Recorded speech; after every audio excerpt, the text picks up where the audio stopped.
Start कर रहा हूँ।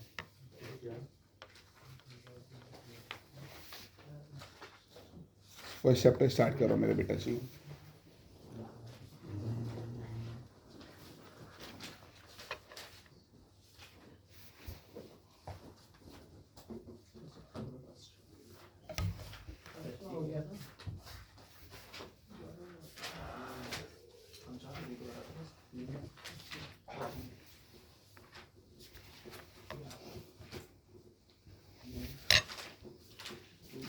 तेरी बातें सुन के मेरे को बोल रहा है कि किस्मत तो क्या नहीं ऑफ होता, हंसी आ रही है।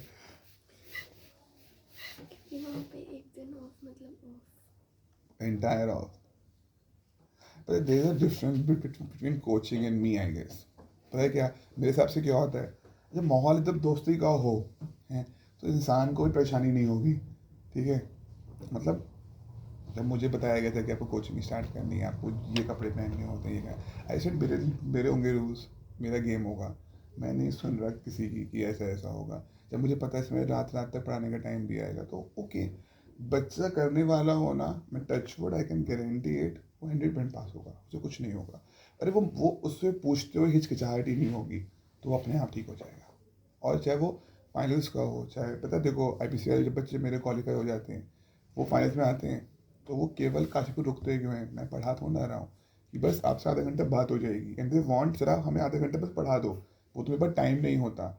मेरा कहना क्या है, मैं उनको बोल चुका होता हूँ कि 3rd डे IPC खत्म, वी ऑल आर ओवर, आपको जहाँ पहुँचाना है मेरा काम, मेरे जहाँ आपकी जॉब लगवानी है, आर्टिकशिप करनी है, मेरा काम। स्टिल पता है दे वांट कि सर एक बार आप बात बस करते रहो।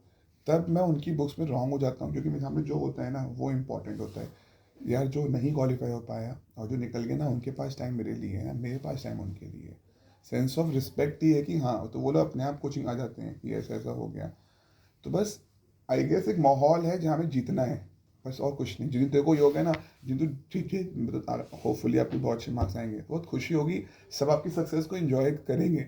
मुझे लगता है नहीं किसी में कोई कंपटीशन है, इसके इतने आ गए अब मैं से बात नहीं करने वाला, ये चीज़ें यहाँ नहीं होंगी, 110% नहीं होंगी। सोचे देखे एक बार यहाँ पे सौरभ पास हो जाए, ये सब सारे कूद रहे होंगे ऐसे ही, अपने पास है तो नहीं, उसके पास होने पर अलग ही कूद रहे होंगे।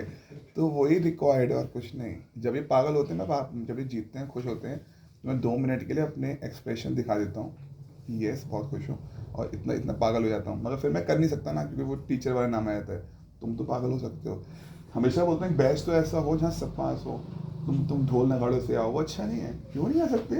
अबे हमारी ज़िंदगी के 3 स्टेप्स हैं, चाहे तुम्हारे हो मेरे हो, ये दिन सब फिर नहीं आएंगे। और फिर ढोल नगाड़ों के साथ आना ना, हम लोग शादी एक बार करते हैं तो बहन की आग दुनिया को बुलाते हैं, और जो एक बार होनी है जिससे पूरी ज़िंदगी परेशान रहेंगे, और जो हम ज़िंदगी भर पैसे देंगे, तो ज़िंदगी भर हमारे माँ का नाम करेंगे, उसके लिए ढोल भी नहीं होंगे, और उसके सारे बैंड बाजों के साथ आ रहे हो, सारे काम आ रहे हो।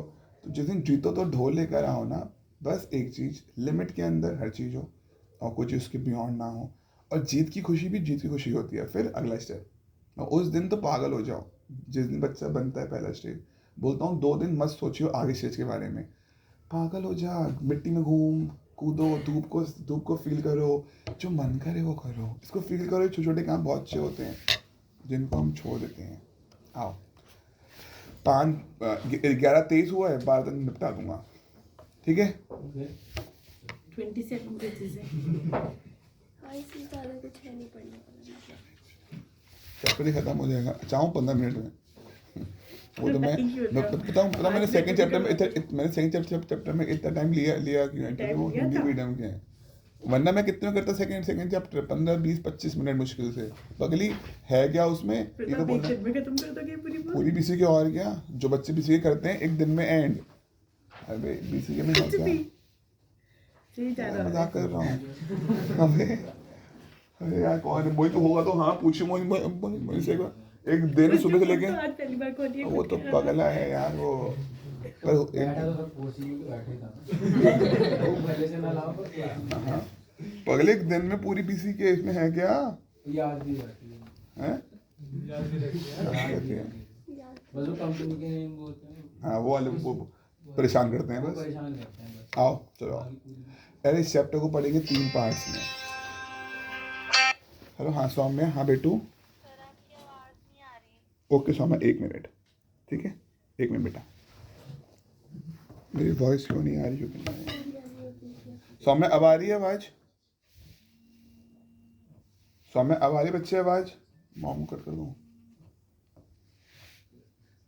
अब ओके है सौम्या? तो आएगी आएगी। ओके बेटा, स्टार्ट कर रहा हूँ। इस चैप्टर के 3 पार्ट्स हैं, दिख गए आपको? हम पढ़ेंगे उल्टा। पहले पढ़ेंगे forms of business organization, sole proprietorship, HUF। अरे सर आप बहुत ज़्यादा नहीं कह रहे हो? सर कैसे कर दिन हो जाएगा? क्या बातें कर? अरे सर क्या बातें कर रहे हो? अरे सर कैसे दिन में कैसे हो जाएगा? तो फॉर्म्स ऑफ बिजनेस ऑर्गेनाइजेशन पहले हम पढ़ने वाले हैं soul proprietorship, HUF, partnership, LLP, company. खोलना मेरा बेटा पेज। ये मेरा फर्स्ट सेगमेंट होगा इस चैप्टर का। तुम भी ऐसे ही पढ़ना, ये तुम्हारा फर्स्ट सेगमेंट है। आओ स्टार्ट करें।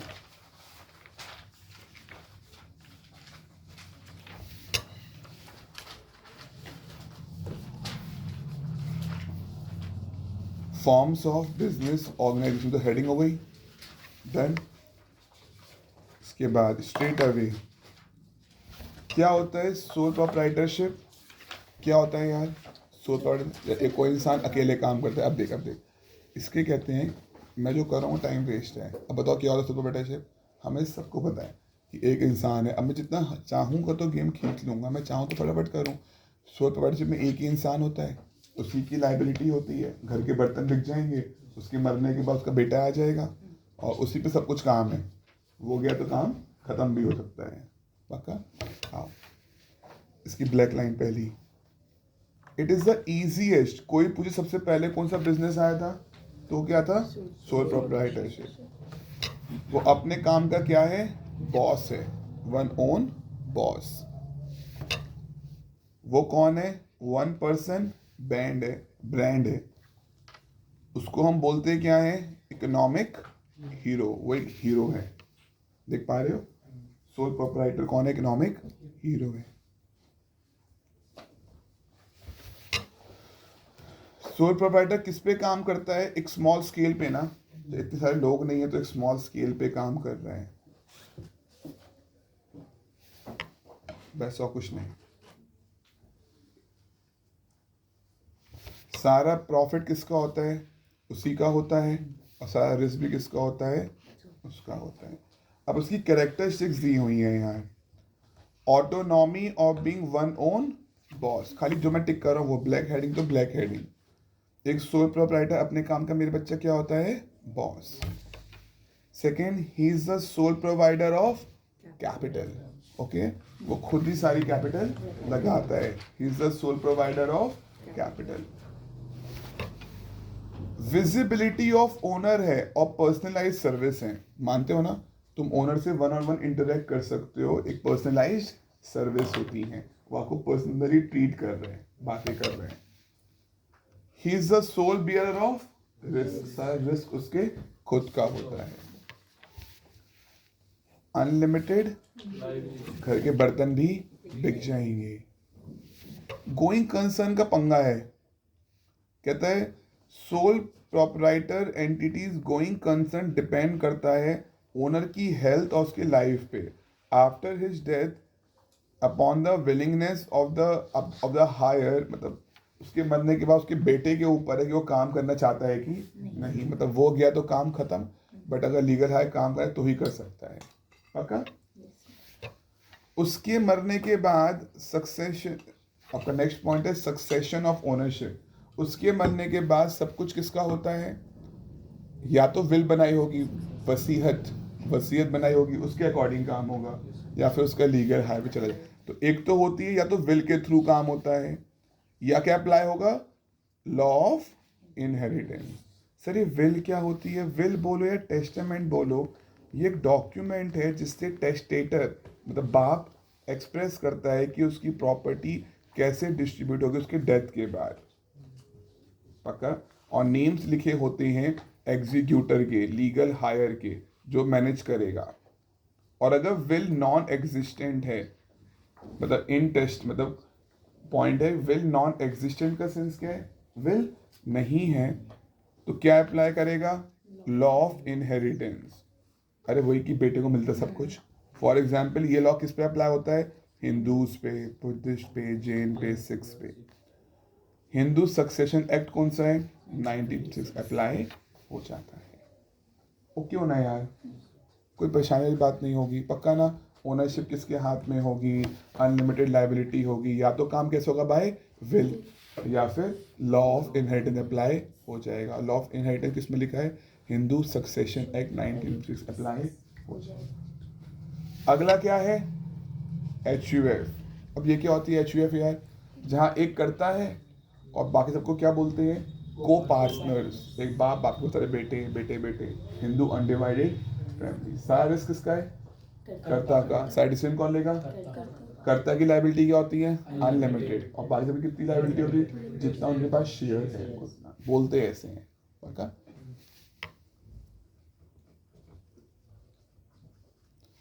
तीन सक्सेसिव जनरेशन तक मेरी जान क्या होती है?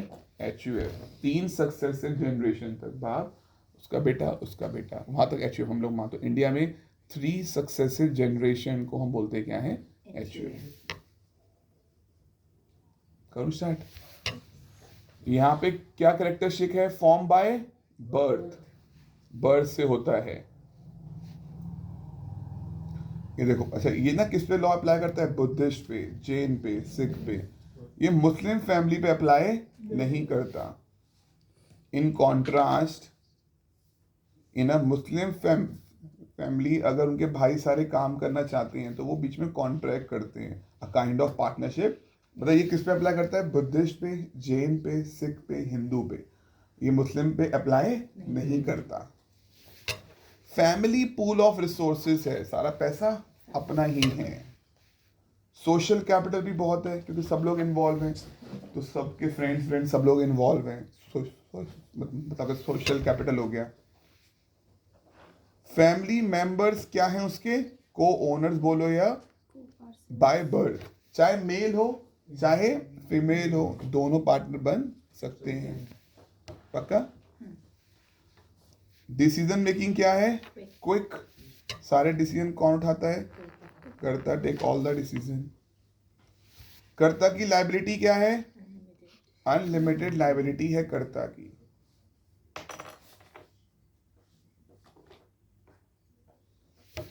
और को पार्टनर्स की लाइबिलिटी कितनी होती है? To the extent of share, जितना उनका शेयर है उतनी लाइबिलिटी होती है। कसम है? ओके है?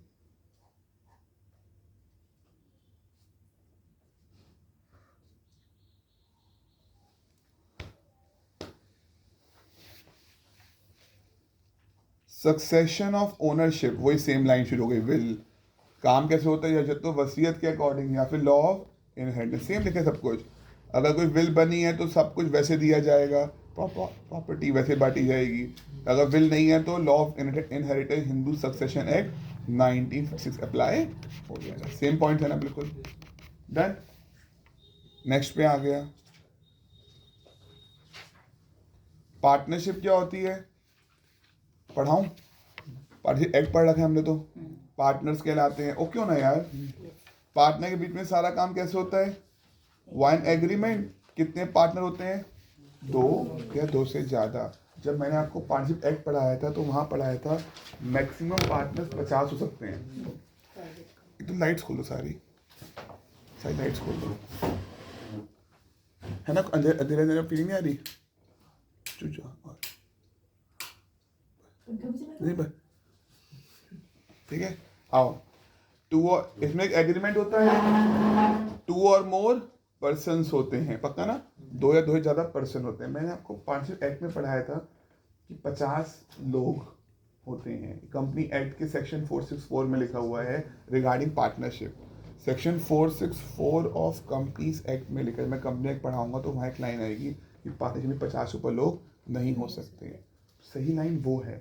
यहाँ रॉन्ग दिखा है, पर ये रॉन्ग टिक करना पड़ेगा, पक्का? मेरी नेल्स खा लो प्लीज़, ये खाओ ना, नेल्स गंदी बातें होती हैं ना। ओके, तो इतना क्या कह रहा हूँ कि वैसे 50 से ऊपर लोग पार्टनरशिप में नहीं हो सकते, पर पुरानी लाइनें आज भी बुक में लिखी हुई हैं। तो मैं कहता हूँ भाई ऑप्शन देखना कैसा ऑप्शन दिया है। और तुम्हारी बुक में आज भी पुराने वाले ऑप्शन भी हैं, तो यही टिक करने पड़ते हैं। ये पहले हुआ करता जो पढ़ाने जा रहा हूँ।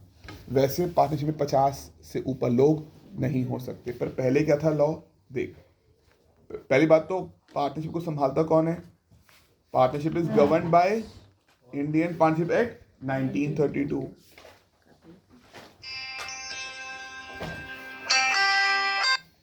हेलो हाँ अनुज, हेलो हाँ अनुज, हेलो। वैसे पार्टनरशिप पे क्या अप्लाई करता है? Partnership act 1932, but according to 464 of companies act, rule 10 of companies act बोलता है। अब चेंज हो गया। हाँ अब चेंज हो गया यार। हेलो हाँ मेरे बेटा, बस 15-20 मिनट मेरी जान, ठीक है? बस अभी चैप्टर के बीच में 15, मतलब मैं 11, तो मेरे को 11:55 तक कर ले कॉल, ठीक है मेरी जान? ओके बेटा। हाँ, सेक्शन 464 रूल 10 बोलती है कि मैक्सिमम नंबर ऑफ पार्टनर कितने हो सकते हैं? 100। वहाँ लिख दो ब्रैकेट में, वो भी चेंज हो गया है। कितने हो गए हैं? 50। अर्लियर आपकी बुक भी सेम ही है सबकी, अब तो चेंज कर ही दिया इसने।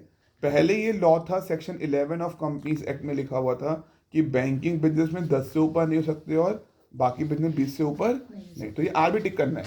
अगर 1956 पे क्वेश्चन आ गया तो बैंकिंग बिजनेस पहले कितने थे? 10 और बाकी में कितने थे? 20। पक्का ना? अगर लिख के आए 1956 के हिसाब से और 2013 के हिसाब से कितने होते हैं? 50। 100 मत याद करना, वही 50 हो गए। तुम्हारी हर बुक में 50 लिखा है, यही 100 लिखा है। पक्का? तो पहले सेक्शन 11 था, अब क्या है? 464। प्रॉफिट शेयरिंग रेशियो क्या होता है बताओ? पार्टनरशिप में प्रॉफिट रेशियो क्यों? अगर डीड साइलेंट है तो इफ डीड इज साइलेंट तो PSR कितना होता है? इक्वल। पक्का? क्या माइनर पार्टनरशिप में आ सकता है? हाँ, बेनिफिट के लिए आ सकता है, फायदा के लिए, प्रॉफिट के लिए। क्या माइनर एक पार्टनर होता है? रिया, क्या माइनर एक पार्टनर होता है? मान ले मेरी उम्र 20 साल और मेरे 5 माइनर हैं, 5 दोस्त हैं, 5 माइनर हैं 16 साल के। क्या हम पार्टनर बना सकते हैं? नहीं, माइनर पार्टनर नहीं होते। वो खाली बेनिफिट के लिए आएंगे। कैसे आएंगे? With the consent of all the partner. Okay है ना? तो PSR इक्वल होता है। कुछ पार्टनर एडमिट होते हैं, वो खाली प्रॉफिट के लिए एडमिट होते हैं। फॉर एग्जाम्पल माइनर पार्टनर, इनका बिजनेस ऑब्जेक्टिव वाइड हो सकता है क्योंकि बहुत सारे लोग इन्वॉल्व हैं। तो बिजनेस ऑब्जेक्टिव क्या होता है? बड़ा होता है। म्यूचुअल एजेंसी होती है। What do you mean mutual agency? सारे पार्टनर्स एक दूसरे के क्या होते हैं? एजेंट। LLP में क्या होता है? सारे पार्टनर्स LLP के एजेंट है, ना कि आपस में। पार्टनरशिप में ऐसा नहीं है, वो पार्टनर्स के हैं, जो कि पार्टनरशिप फर्म की सेपरेट लीगल एंटिटी नहीं होती है। मैंने आपको पार्टनरशिप एक्ट में सिखाया हुआ है। पक्का ना? पार्टनरशिप में क्या होती है? Unlimited liability.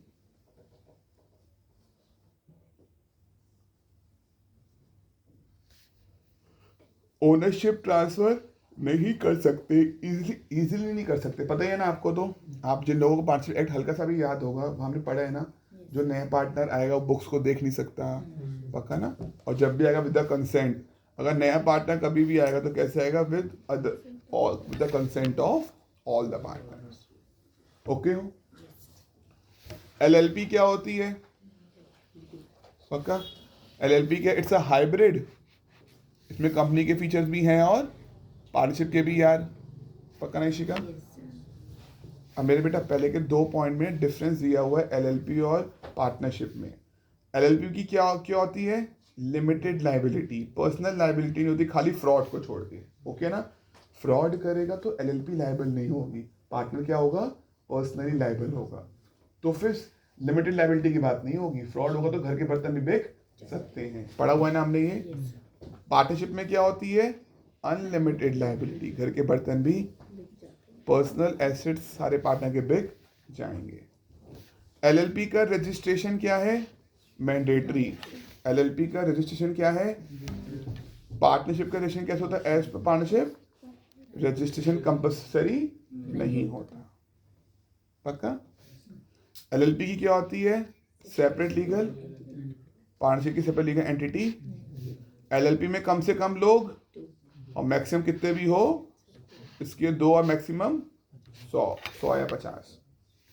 उसको कौन संभालता है? एलएलपी को आरओसी, इसे कौन संभालता है? आरओएफ, रजिस्ट्रार ऑफ। सबको पता है ना जी वाली बातें तो।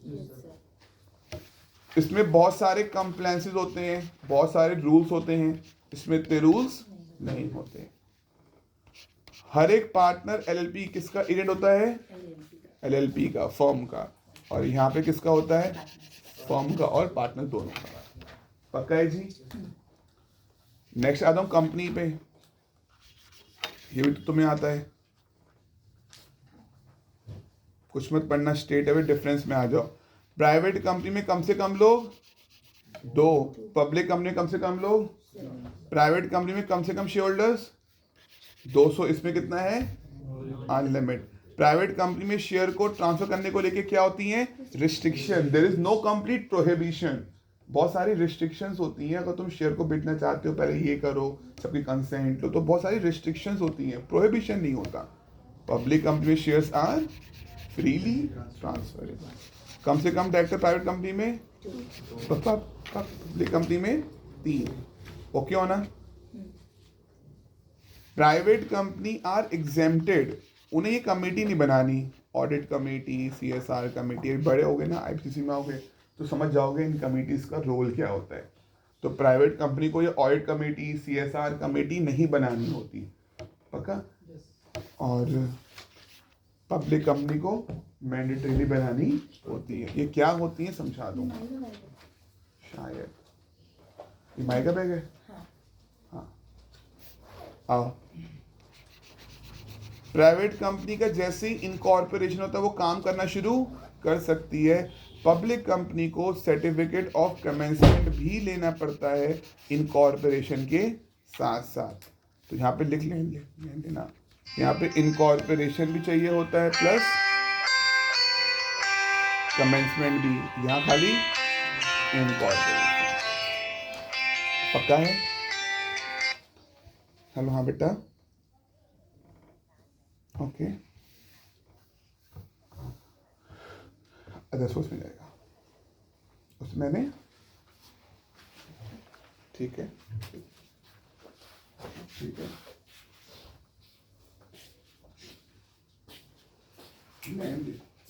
ऑपरेशन किसने बनाया है? एक शब्द ऐसा था।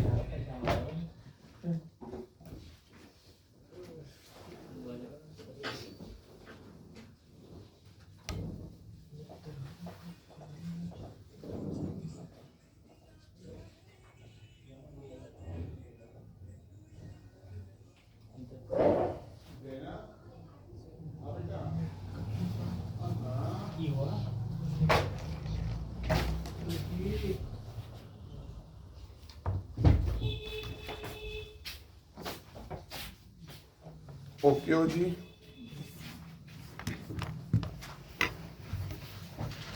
आगे समझ? खत्म हो गया एक पार्ट।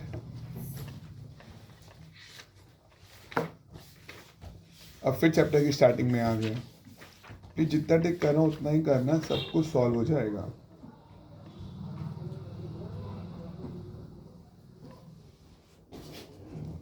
अब देखो, ये सेकंड पार्ट। एक होती है ह्यूमन एक्टिविटीज, वो भी 2 टाइप की, इकोनॉमिक और नॉन इकोनॉमिक। ये पढ़ने जा रहा हूँ। खोलना ह्यूमन इकोनॉमिक, ह्यूमन एक्टिविटी वाला सेगमेंट।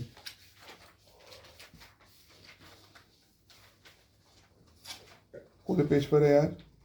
1.7। क्या होती है इकोनॉमिक एक्टिविटी?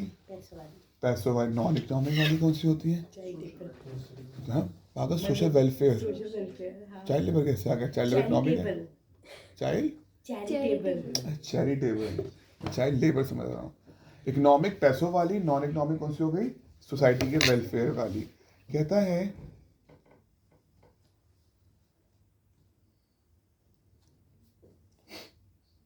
इकोनॉमिक एक्टिविटी में हमारा मोटिव क्या है? लाइवलीहुड कमाना, अपने रहन सहन के लिए पैसे कमाना। ओके, इकोनॉमिक एक्टिविटी में क्या होता है? आपकी रेशनैलिटी होती है कि बदले में मुझे क्या दिया जाएगा, सेल्फ इंटरेस्ट होता है। इकोनॉमिक एक्टिविटी में आपकी रेशनैलिटी होती है कि मुझे बदले में क्या दिया जाएगा। और वेयर है जो नॉन इकोनॉमिक होती है, वहाँ इमोशनल, सेंटीमेंटल, अल्ट्रूजम, सेल्फलेस कंसर्न, दूसरों के भले के लिए इंसान जान देने को भी तैयार है। ओके है ना? तो उसमें सेल्फ इंटरेस्ट है, उसमें सेल्फलेस है। ओके, हम अपने बिना कोई अपना कोई निजी फायदा करना नहीं चाहते। ओके, अब 1.8 पेज को इम्पॉइंट मार्क कर लो। मजाक कर रहा हूँ भाई, ये फर्जी कर लो। पर ये टिक्कर बनता है। ठीक है, बन रहा है chow mein. Okay, 110%। Next, economic activities क्या होती हैं? हाँ बेटा अंदर आजा। इकोनॉमिक एक्टिविटीज क्या होती हैं? इनकम जनरेट होती है। वाह जी वाह, पता है हमें। इकोनॉमिक एक्टिविटी क्या होती है? प्रोडक्टिव, इससे कुछ प्रोडक्शन होती है।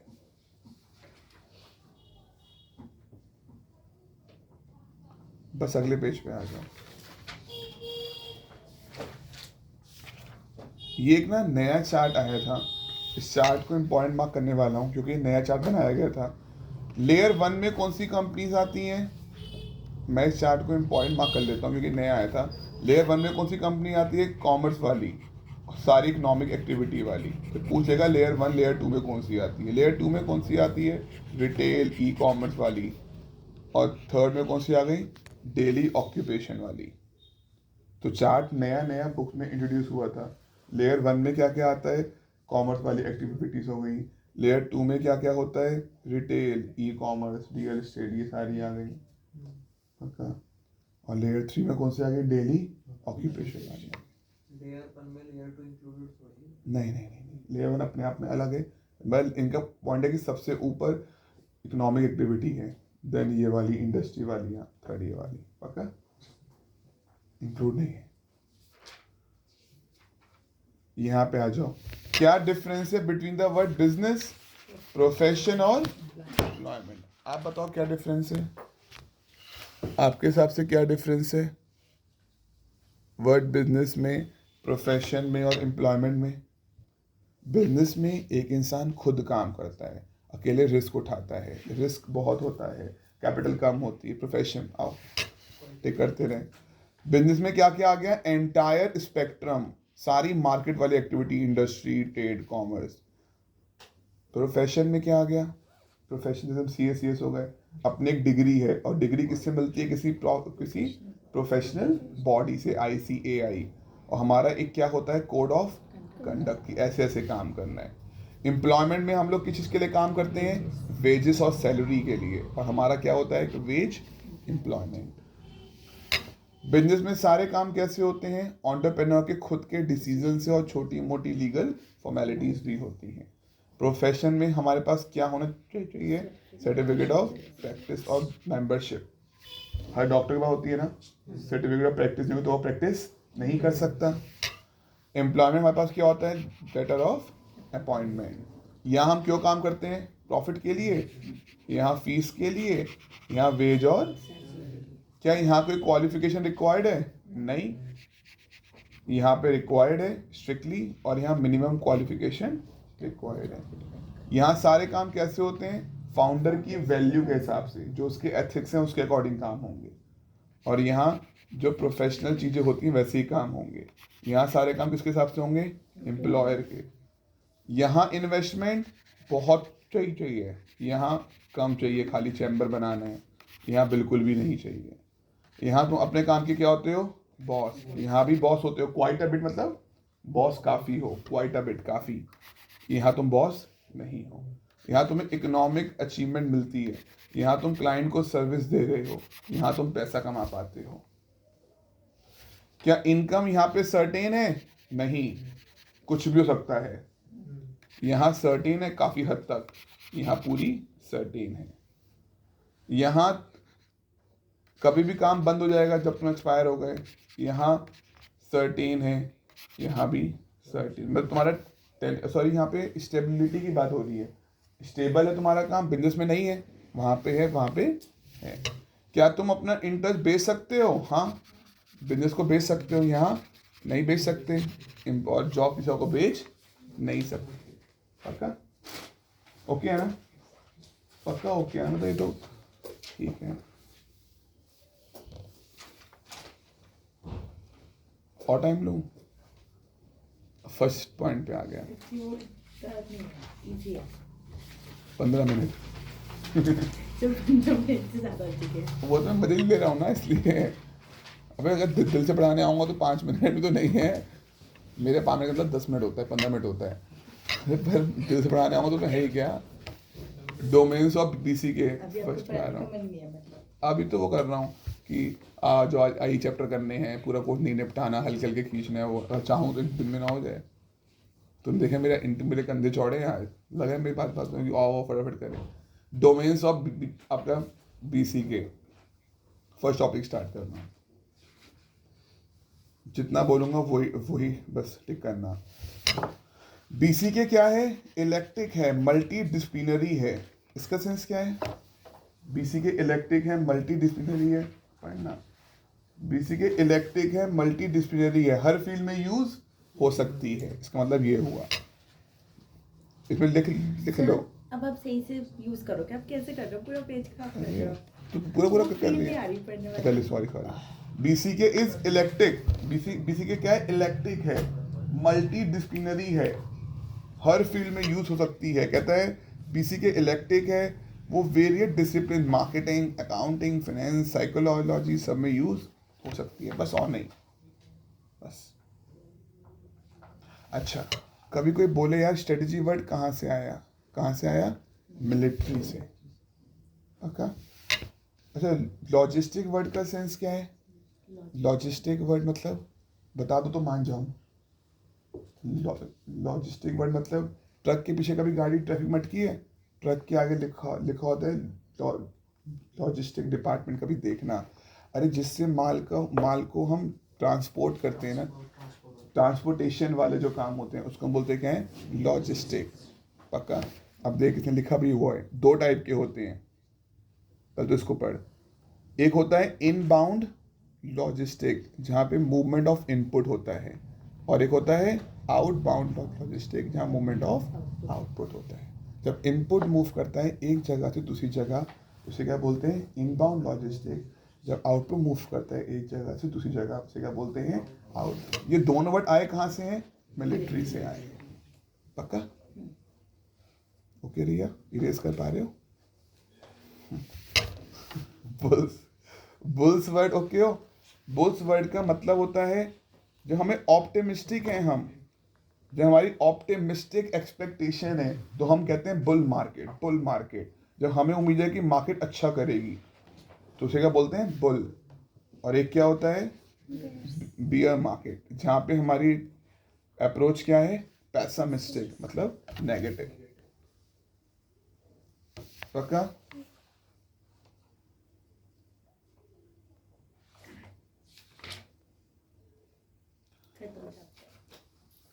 खत्म चैप्टर। यार वो आंसर एक चेंज करवाया था, वो कौन सा क्वेश्चन था?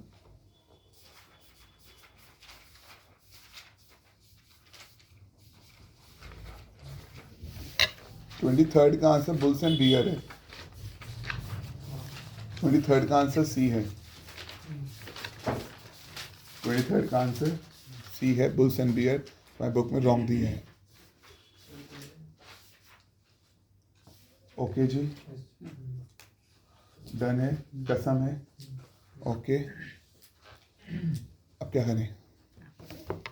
Done, first chapter done, second भी डन, थर्ड भी डन। पक्का ओके। थर्ड खोलना, थर्ड चैप्टर।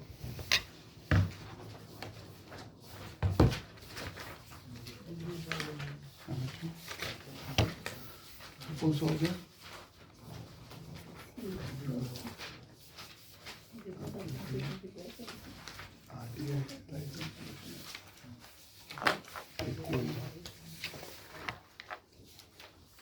ओके होना यार। आपको एक चीज़ दिखाऊं, हमेशा बच्चों को बोलता हूँ ये काम कर लो। अभी शानू आएगा तो आपको प्रिंट आउट निकलवा देता हूँ। 3rd चैप्टर से पहले आप अपनी स्क्रीन देख पा रहे हो? आप सब स्क्रीन देख पा रहे हो? ICI.org.bus पे जा पाते हो? पक्का नहीं है, पता नहीं कैसे निकालता हूँ मैं। ICI.org.bus पे जा पाते हो? ये एडिशनल क्वेश्चन हमारी बुक में दिए हुए हैं। ये एडिशनल क्वेश्चन जो यहाँ पे लिखे हुए हैं, ये बुक देखना नहीं, बुक में दिए हुए हैं। चैप्टर क्लास में, बुक क्लास में। बुक की लास्ट बुक की लास्ट में कितने क्वेश्चन बताना? 50 50 है ना? अब इसे भूलना मत। और लास्ट वाला क्या है? लास्ट वाला क्या है? मार्क इनकरेक्ट सेम है, आप पे नहीं है? सेम है क्वेश्चन। सेम है। 35 है ना? बाकी प्रिंट निकाल। हाँ, और 35 पे चेक करना कि सेम है कि नहीं है, तो वो चेंज ना हो। 50 से सेम ही जो स्क्रीन पे आ रही है, यस सर। है ना? ये भी 50 करना, ये मत भूलना, ठीक है? अब मेरी अगली बात, जब तुम ये खोलते हो, ऐसे स्क्रीन देख पा रहे हो?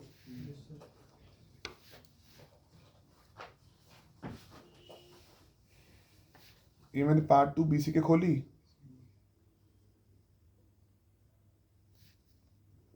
स्टडी मेट खोला,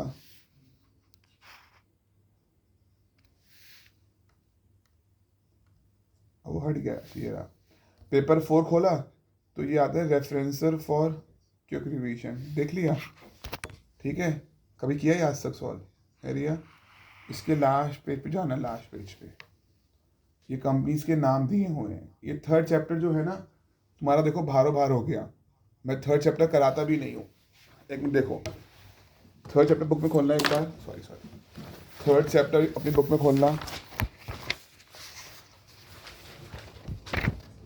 पिछली बार आपने याद करे थे? बहुत किया उसने। बहुत कम किया। कम की ज़्यादा। 3rd चैप्टर खोलना, खोल लिया आपने? देखो 3rd चैप्टर एंड होने जो जा रहा है अभी आपके सामने, अगले 5 मिनट में। और 3rd का मतलब अगले 4 मिनट में। 3rd का मतलब इतनी ऑफ द बुक, कैसे यार, अच्छा मतलब इतना पढ़ना पड़ेगा वैसा फील हो रहा है। है ना? अब आओ, थर्ड खोलना।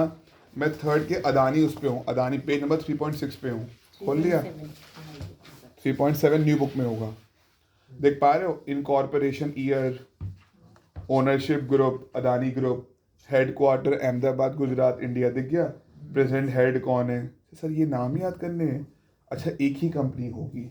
मैंने कहा अगला पेज टर्न करो, अगला पेज टर्न करो। एशियन पेंट्स भी दिया है। अच्छा, यहाँ भी sir incorporation year, head quarter, और फिर बीच की जो लिखा हुआ है, लग रहा है 1-2 कंपनी होंगी, बीच का तो पढ़ लूँगा मैं, ऐसी फीलिंग आएगी। अगले पेज पे एक्सिस बैंक भी दिया है, अगले पेज बजाज ऑटो दिया है, भारतीय एयरटेल दिया है, भारत पेट्रोलियम दिया है, सिप्ला दिया है। ओके चलो, और ख़त्म हो गया। अच्छा, कोल भी दिया है, गेल, फ्लिपकार्ट भी दिया है।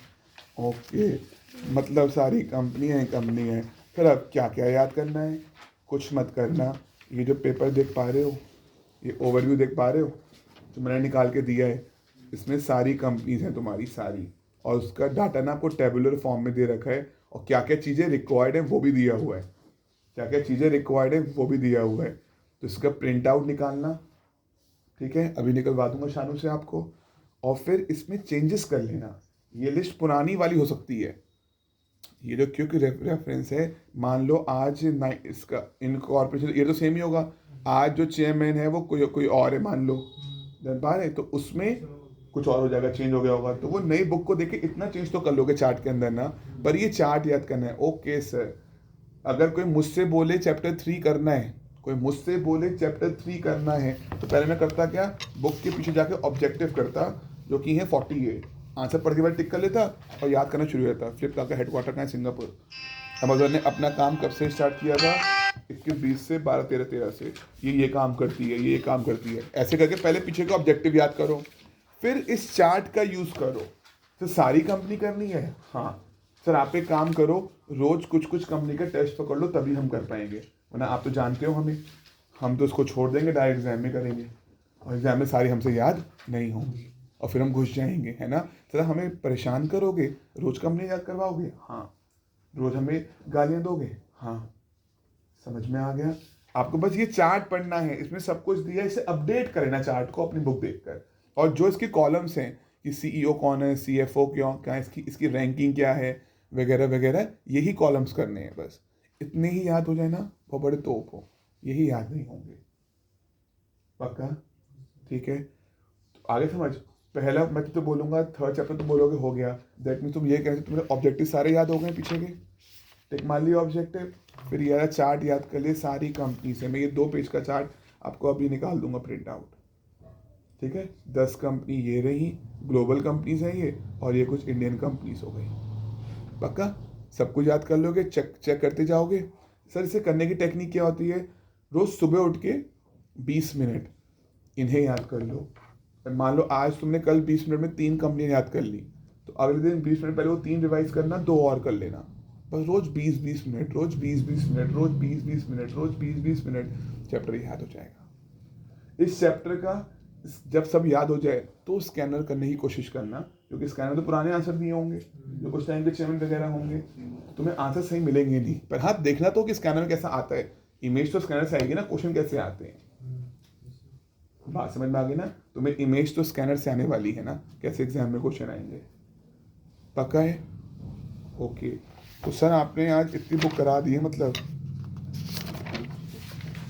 इतनी सर है कितनी कही है?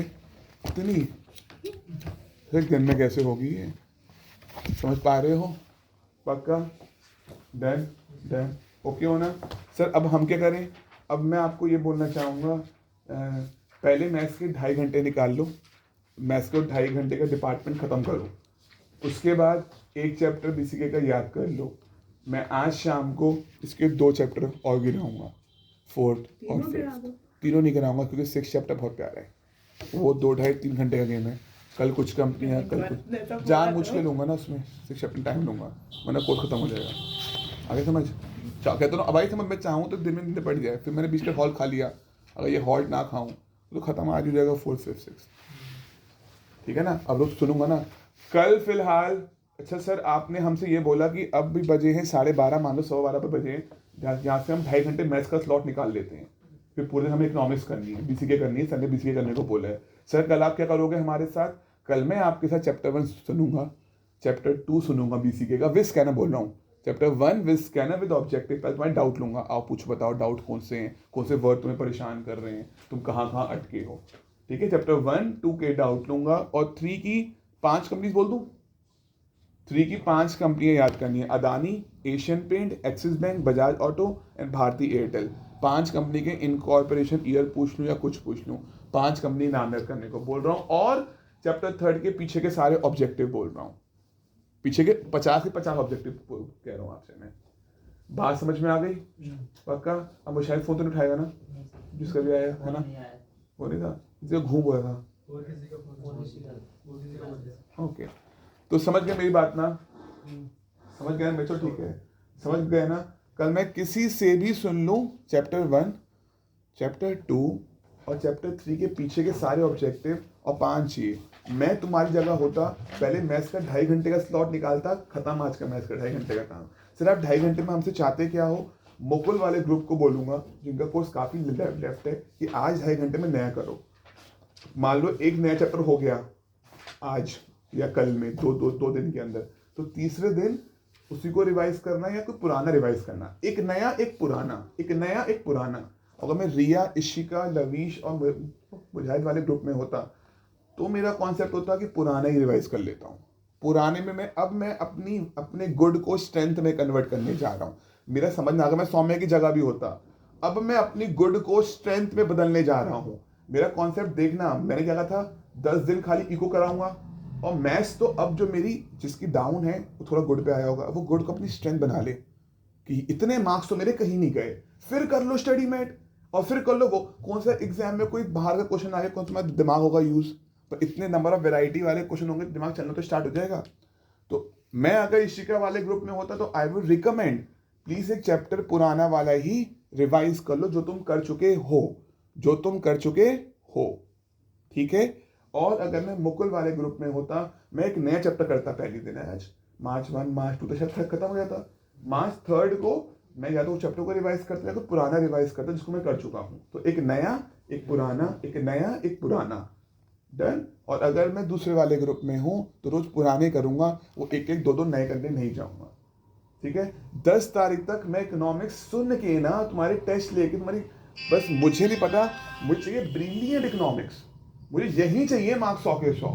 अगर मेरे 70-80 इसमें नहीं आए ना, मेरा गेम बिगड़ जाएगा।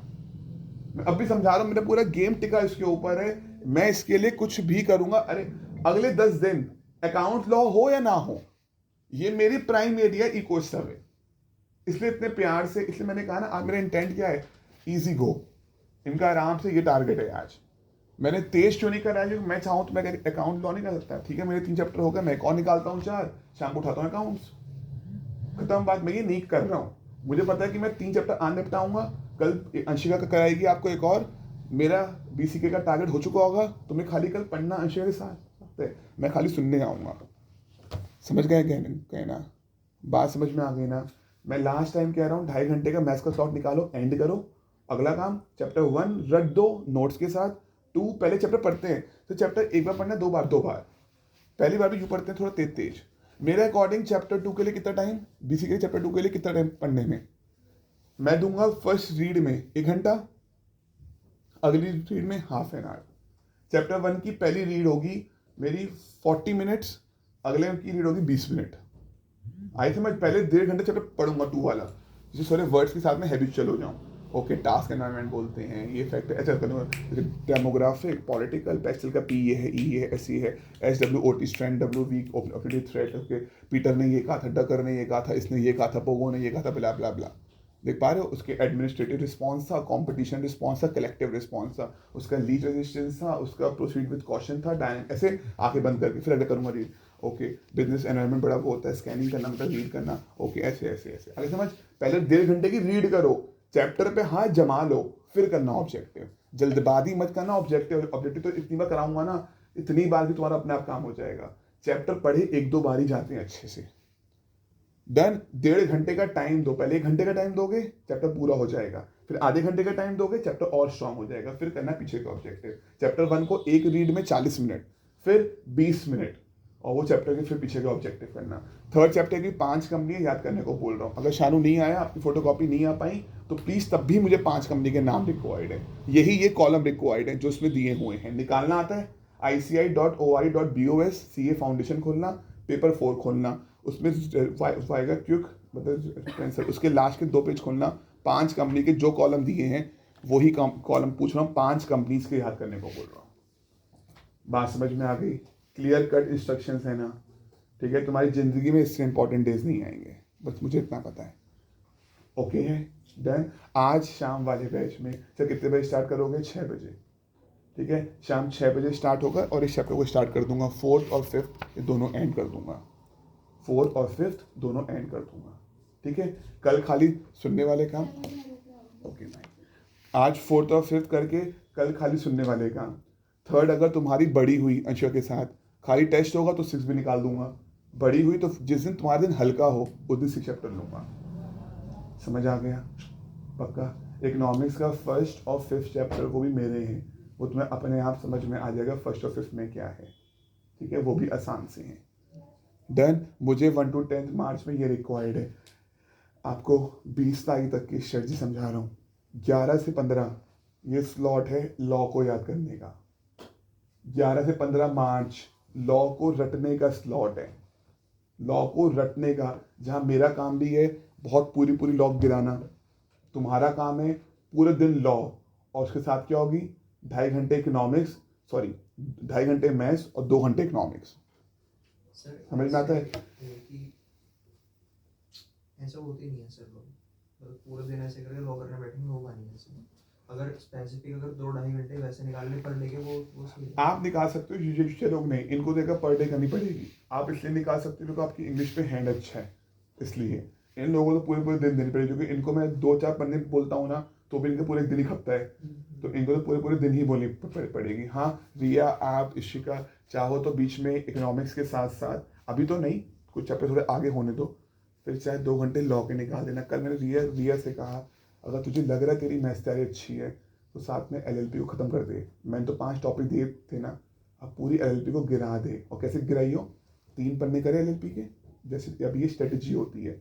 ये भी एक बच्चे का दिमाग है, अगर मुकुल सौरभ भी करना चाहे, मुजफ्फर भी करना चाहे तो कर सकता है। ये मेरा दिमाग मुझसे बोलता है, मैं करता हूँ ऐसे। LLP के 3 पन्ने करता है याद, उठाता BC के फर्स्ट चैप्टर, आओ शुरू हो जाओ फटाफट, ऑब्जेक्टिव का ये हो गया, ये हो गया, ये हो गया, हो गया, डन। फिर करता है LLP के फर्दर 3 पन्ने और पहले के 3 रिवाइज, करता है 6 पन्ने, 3 पहले के और 3 अब मैं करता हूँ पेजेस वाइज पढ़ता हूँ।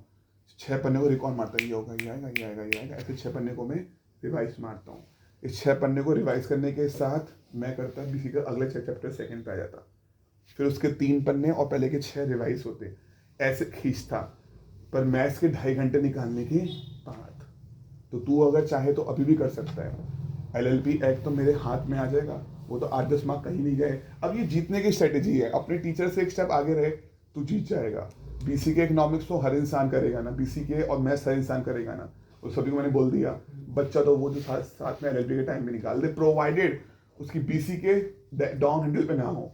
अब सौरभ बड़े चौड़ा हो गया, जैसे सर ने कहा था कि जो ये भी कर लेगा वो तोप हो गया, इसने LLP करना स्टार्ट किया और छूट गई BC के। नुकसान में कौन है? सौरभ। पहला स्टेप तो मैथ्स के 2.5 घंटा, और अगला स्टेप क्या है? BC के 2 चैप्टर और ये थर्ड की 5 कंपनियां। ये पहला स्टेप, ये पूरा हो जाए फिर करना कुछ और। जब ये अच्छी तरीके से फिर ऑब्जेक्टिव पूरा हो जाए, फिर स्कैनर एग्जाम वाले क्वेश्चन भी हो जाए, तो करना LLP के 3 पन्ने रिवाइज। ये बोल रहा हूँ, अगर रोज 3-3 पन्ने भी करोगे ना तो 5-6 दिन में LLP पूरा स्ट्रांगली हाथ में आएगा। वन डन, फिर तो अपने आप गिराना स्टार्ट हो जाऊंगा। बात समझ में आ गई? 10 से 15 तुम लोग करने वाले हो केवल लॉ। और जब लॉ बोलूंगा ना तो मैं ऐसे बाल खींच के गालियाँ बकूंगा ना, अगर तुमसे ना हुआ तो तुम फिर देखना, उस टाइम पूरी लॉ होनी है। और तुम्हें 10 से 15 लॉ पढ़ाने वाला काम है, केस स्टडी वाला काम नहीं है। 15 से 20 फिर मैथ्स, 15 से 20 और उसमें खाली मैथ्स, और इकोनॉमिक चलती रहेगी अब 2 घंटा तुम्हारे रिकॉल करने के लिए। छोड़ूंगा नहीं इकोनॉमिक्स को, जो मेरे कंट्रोल में आ गई। फिर 20 तारीख के बाद अब लॉ की केस स्टडी का गेम शुरू हो जाएगा। और फिर चैप्टर सुनूंगा, केस स्टडी कराऊंगा, चैप्टर सुनूंगा। मैं 5 दिन केस स्टडी करा दूंगा ना, तू खुश हो जाएगा। 5 दिन तुझे केस स्टडी कराऊंगा, तू खुश हो जाएगा। सारे केस स्टडी के आंसर देना शुरू हो जाएगा अपने आप ही। फिर रोज 2-2 केस स्टडी लिख के दो, 3-3 केस स्टडी लिख के दो, तेरी अपने आप इंप्रूवमेंट आ जाएगी। ठीक है, हर चीज समझ गया ना? मैंने 20 मार्च तक का एक प्लान बनाया हुआ है कि ये गेम होगा। ओके है, डन। फिलहाल पूरा अटैक ओके हो। यहाँ से होपफुली प्लीज़ घर जाओ या कुछ खा लो। यहाँ पढ़ना बिल्कुल तैयार हो तो पढ़ने को शुरू हो जाओ, BCA करना शुरू हो जाओ। ठीक है, मैं आप दोनों की जगह होता, घर गया होता, नाश्ता किया होता, फ्रेशन अप हुआ होता और शुरू हो गया, टारगेट पूरा करता और फोन पे बोलता 6 बजे आता मेरे पास। अगर तेरे घर पढ़ाई होती है तो 6 बजे तू मेरे पास आएगी। ठीक है, डन। आगे समझ, 6 बजे मेरे पास हो गए। मुझे BCA का 4th और 5th भी गिराना है आज तुम्हें याद नहीं करना है, खाली मैं गिराऊंगा 6 बजे। अब तुम लोग ऐसे प्लानिंग करनी कि तुम 6 बजे घर पे हो। ठीक है, रिकॉर्डिंग से काम नहीं होगा, कसम है। ओके, हाँ मेरे बच्चे।